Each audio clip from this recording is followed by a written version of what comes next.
मिरजेत माऊली foundation तर्फे 19वे भव्य रक्तदान शिबिर उत्साहात संपन्न। 134 रक्तदात्यांचा सहभाग, गुणवंतांचा सन्मान, सामाजिक बांधिलकी जपत माऊली फाउंडेशन मिरज यांच्या वतीने कैलासवासी डॉक्टर श्रीहरी धोंडीराम व्हावळ यांच्या स्मरणार्थ आयोजित करण्यात आलेले 19वे भव्य रक्तदान शिबिर तसेच गुणवंत सन्मान सोहळा मोठ्या उत्साहात संपन्न झाला। IMA हॉल मिरज येथे झालेल्या उपक्रमात वाढदिवसाचे औचित्य साधून रक्तदान शिबिराचे आयोजन करण्यात आले होते। कार्यक्रमाचे प्रमुख पाहुणे म्हणून जत विधानसभा मतदारसंघाचे आमदार माननीय गोपीचंद पडळकर उपस्थित होते। कार्यक्रमाच्या अध्यक्षस्थानी संजय भोकरे ग्रुप ऑफ इन्स्टिट्यूटचे चेअरमन तथा महाराष्ट्र राज्य मराठी पत्रकार संघटनेचे राज्य संघटक माननीय श्री संजयजी भोकरे होते। यावेळी सिनर्जी मल्टी स्पेशालिटी हॉस्पिटलचे doctor Ravindra RD, Paramshetti multi speciality हॉस्पिटलचे डॉक्टर विनोद परमशेट्टी, सांगली मिरज कुपवाड महानगरपालिकेच्या उपायुक्त स्मृती पाटील, भाजपा अल्पसंख्याक प्रदेश सचिव फारुखभाई जमादार, युवा उद्योजक फिरोजभाई जमादार, नगरसेवक गणेशदादा माळी, माजी नगरसेवक योगेंद्र थोरात, भाजपा नेते doctor Mahesh Kumar Kamble, Sachin Shinde, Milind Maidargi, Arun Malgave, doctor Pranoti Vhaval, doctor Swapnil Nade, doctor Rishikesh Vhaval, Mandar Vasgadekar, Milind Agrawal, Babasaheb Altekar, doctor Somshekhar Patil, doctor Chidanand Chivate, doctor Santosh Wale, doctor Jeevan Mali, doctor Swapnil Kanire यांच्यासह विविध क्षेत्रातील मान्यवर उपस्थित होते। कार्यक्रमात समाजातील विविध क्षेत्रात उल्लेखनीय कार्य करणाऱ्या व्यक्तींचा गौरव करण्यात आला। माऊली धन्वंतरी पुरस्कार डॉक्टर रवींद्र आरडी, माऊली प्रेरणा पुरस्कार श्री सतीश माळी आणि माऊली कलारत्न पुरस्कार डॉक्टर सुमेधा आपटे रानडे यांना प्रदान करण्यात आले। रक्तदान शिबिराला नागरिक, युवक आणि सामाजिक कार्यकर्त्यांचा उत्स्फूर्त प्रतिसाद लाभला। 1934 रक्तदात्यांनी रक्तदान केले। Bureau report SS news Marathi. इकडं मिशन हॉस्पिटलला एवढी होतं आणि परत जतमध्ये जाऊन हॉस्पिटल 90ला काढलं आणि ते हॉस्पिटल इतक्या चांगल्या पद्धतीनं चालवलं, हे काय येण्या गावाचं काम नाही, ते डॉक्टर आरडी साहेबांनीच करू झालं आणि तिथं ते इतक्या चांगल्या क्वालिटीचं हॉस्पिटल उभा केलेलं आहे आणि ते इतक्या चांगल्या सुविधा लोकांना उपलब्ध करून देतात।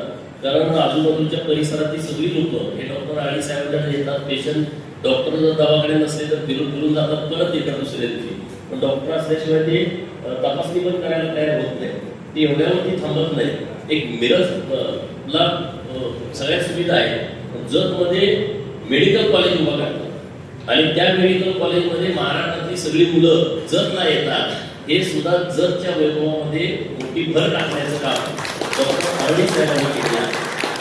आता त्यांचं कॉलेज बघण्यासारखं खूप आहे, तुम्ही आला पाहिजे, तुम्ही पण आता एक मोठं कॉलेज इंजिनिअरिंग कॉलेज चालवत आहे, तर डॉक्टर साहेबांकडनं पण BMLची फॅकल्टी आहे, नंतर नर्सिंगची पण फॅकल्टी आहे आणि 12वीपर्यंतचं कॉलेज असं एक चांगलं सेंटर त्यांनी एज्युकेशनचं जतमध्ये उभा केलेला आहे।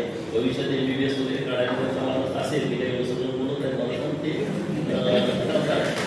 आता त्याच्यावरती ते थांबले नाही, त्यांनी परत मिरजला सिनर्जी हॉस्पिटल उभा केलं आणि ते हॉस्पिटल पण अशा काळामध्ये उभा केलं की कोविडच्या काळामध्ये आणि 250 बेडचं हॉस्पिटल विथ ऑक्सिजन, व्हेंटिलेटरची सोय तेव्हा मला वाटते चांगली, एका दुसरा असेल मला माहिती नाही, पण त्या काळामध्ये डॉक्टरांनी उभा केलं आणि डॉक्टर साहेब वेळ घेत होते फडणवीस साहेबांची उद्घाटन डॉक्टरांच्या कसं आहे, लक्ष्मी एवढी धावा घेतली आहे, उद्घाटन करायला पण वेळ नाही, डायरेक्ट हॉस्पिटलच चालू झालं आणि इतक्या लोकांचे जीव वाचवले।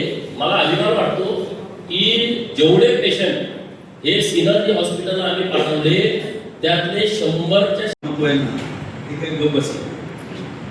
दवाखाना करत सुद्धा सामाजिक कार्य कसं साध्य करतात, त्याच्यामुळे आज हे व्यासपीठ दिसतंय। कारण त्यांचा मला फोन आला, काही करायचं नाही, ह्या कार्यक्रमाला आलंच पाहिजे माऊली फाउंडेशन। हे काही जुनं आहे, आम्हाला सगळं माहिती आहे डॉक्टर, आज महत्वाचं आहे, ज्याला पुरस्कार मिळतात ते पुरस्कार कोणाच्या हस्ते घ्यायचे फार महत्वाचं असतं।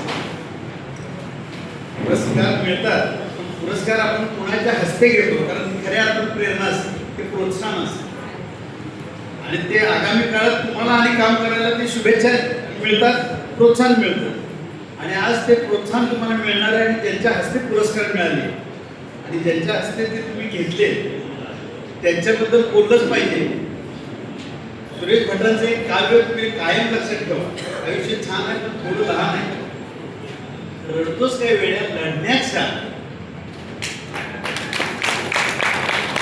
अश्रूच यार माझा मदिरे समान आहे, काट्यातही फुलांची झुलती कमान आहे, जीवन निरर्थक आहे म्हणणारा बेईमान आहे. सुखासाठी कधी हसावं लागतं, कधी रडावं लागतं, सुंदर धबधबा बनण्यासाठी पाण्याला सुद्धा उंचावून खाली पडावं. याला प्रयत्नवाद, याला प्रयत्न.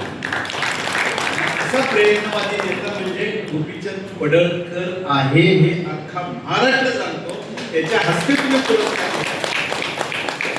गोपीचंद म्हणजे हे माझ्या आधीपासून म्हणजे आम्ही माझा तो म्हणजे तो उद्या मंत्री सुद्धा होईल. आपण शुभेच्छा देऊया आत्ताच, नाव आहे. तुम्ही माझं काय काय सांगितलं की तसा आत बघणं, तुमचं पत्रिका बघणं असं भविष्य कधी सांगत नाही, पण राजकीय अंतर असतं ना आणि ते आपण मांडायचे. असं तसं विज्ञान योग आहे, योग आहे. जसं आता माऊली फाउंडेशनच्या वतीने हे तुम्ही करता, खरोखर मी धन्यवाद देतो. तुम्ही कोरोना काळात सुद्धा मोठं काम केलं, आम्ही सगळं जाणतो, सगळं माहीत असतं हो. आणि आता हे तुम्ही पुरस्कार देताय. ते गोपीचंद पडळकर या ठिकाणी आले, त्यांचं आपण निश्चितपणानं स्वागत तर केलंय, पण आगामी काळासाठी शुभेच्छाही तुम्हाला आज देऊन टाकले. मंत्री झाल्यावर जे काही करता येईल तेवढं चांगलं करा, कारण तो नक्की काम करणार आहे. आणि मी केलं म्हणून सांगणारा नाही, म्हणजे अहंकार जो म्हणतात ना, म्हणजे जुन्या काळात आपण सगळं वाचतो कालिदासांचं. कवी कालिदास